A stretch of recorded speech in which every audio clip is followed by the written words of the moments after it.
Hello dear student, हमारा जो last topic था उसमें हमने बात की थी प्रोजेक्टाइल मोशन की ऑन एन इंक्लाइन प्लेन पे। ठीक है ना।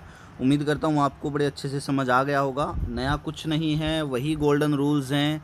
वेक्टर देखो मोर देन वन डायमेंशन में है, रिजोल्व कर दो, 3 इक्वेशन ऑफ काइनेमेटिक्स लगाओ और आपके पास आपका रिक्वायर्ड रिजल्ट होगा। ठीक है ना।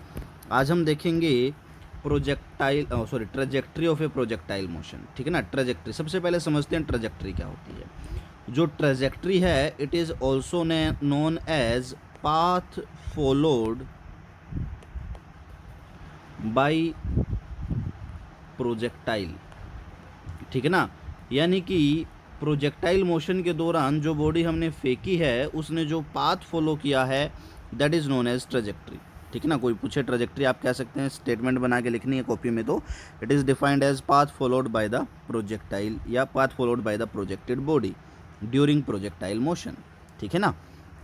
देखिए पाथ फॉलोड है, हमसे आपसे पूछ लिया जाता है कि ट्रेजेक्ट्री बताओ क्या होगी, ट्रेजेक्ट्री निकालो क्या होगी। तो चलिए ज़रा ट्रेजेक्ट्री निकालते हैं। तो सबसे पहले मैं एक प्रोजेक्टाइल मोशन यहाँ ड्रॉ कर लेता हूँ। लेट अस सपोज ये अपना हॉरिजॉन्टल हो गया और मान लीजिए ये अपना वर्टिकल प्लेन हो गया।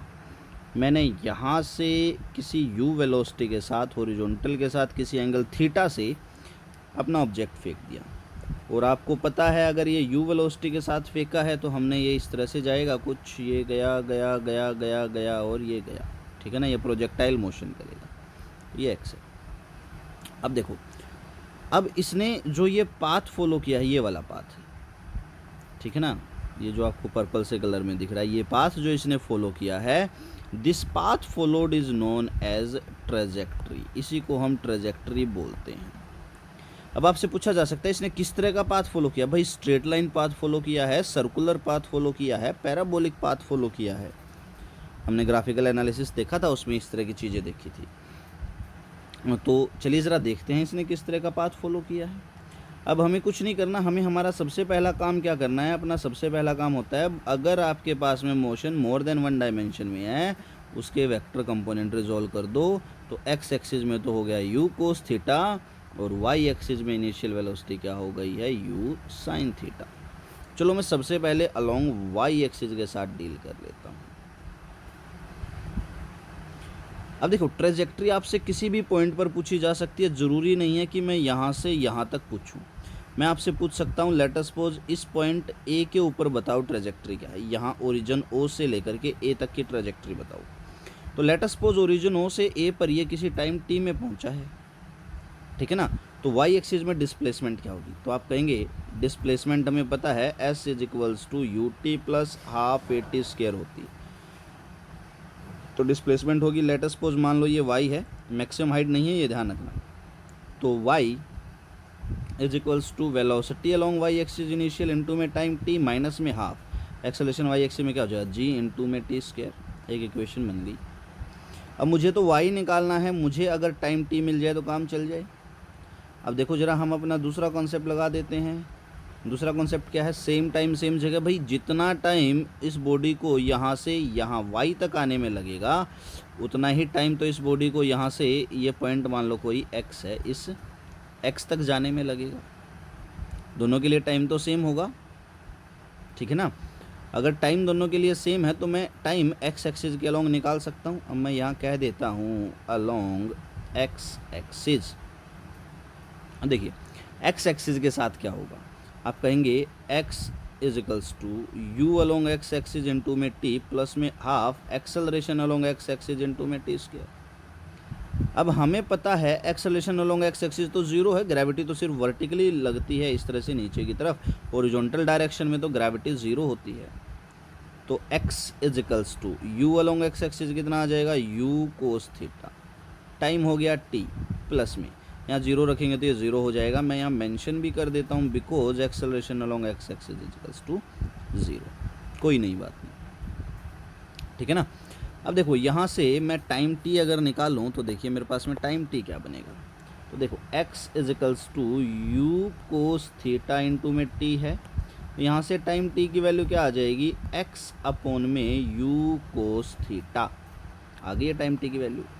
मैं इस टाइम t की वैल्यू को इक्वेशन 1 में यूज़ कर सकता हूँ, तो मैं कह सकता हूँ on using time t in equation first, equation 1 में यूज़ कर ली। अब देखिए जैसे ही मैं इसको इक्वेशन 1 में यूज़ करूँगा तो क्या बनेगा, इक्वेशन 1 में y is equals to u along y axis into में टाइम t x अपॉन में क्या आ गया u कोस थीटा माइनस में half z as it is है जी, तो ये रहा जी इंटू में t का स्क्वायर है, टाइम t की वैल्यू क्या आ जाएगी x अपॉन में u कोस थीटा का कंप्लीट स्क्वायर। ओके चलो जरा अब यहाँ मैं यू आई की वैल्यू रख देता हूँ, y इज इक्वल्स टू ये क्या था u साइन थीटा इंटू में x अपॉन में क्या आ गया u कोस थीटा माइनस के half g x square upon में u square cos square theta. अब यहाँ से देखो sign theta upon cos theta, u से तो मेरा u कट गया, sign theta upon cos theta क्या बन गया टेंजेंट थीटा, तो मैं यहाँ लिख देता हूँ इसके बाद, तो y is equals to x tangent theta minus का half g x square divided by क्या बन जाएगा ये u square cos square theta. अब देखो ये जो इक्वेशन आई है हमारी, this is known as equation of trajectory, इसको हम बोलते हैं इक्वेशन ऑफ ट्रेजेक्ट्री, ये ट्रेजेक्ट्री की इक्वेशन है। और अब आपसे पूछ ले भाई ट्रेजेक्ट्री किस तरह की है, तो देखो स्क्वायर आ रहा है और ये जो इक्वेशन है ये किसकी होती है, पैराबोला की होती है, तो ये जो ट्रेजेक्ट्री है क्या होगी आपकी पैराबोलिक ट्रेजेक्ट्री, ठीक है ना, तो पैराबोलिक ट्रेजेक्ट्री है ये। तो अगर आप यहाँ से एक बॉडी को फेंकेंगे तो इस तरह जाएगी, तो ये जो पाथ इसने कवर किया है this is known as parabolic, इसको हम पैराबोलिक पाथ बोलते हैं, ठीक है ना।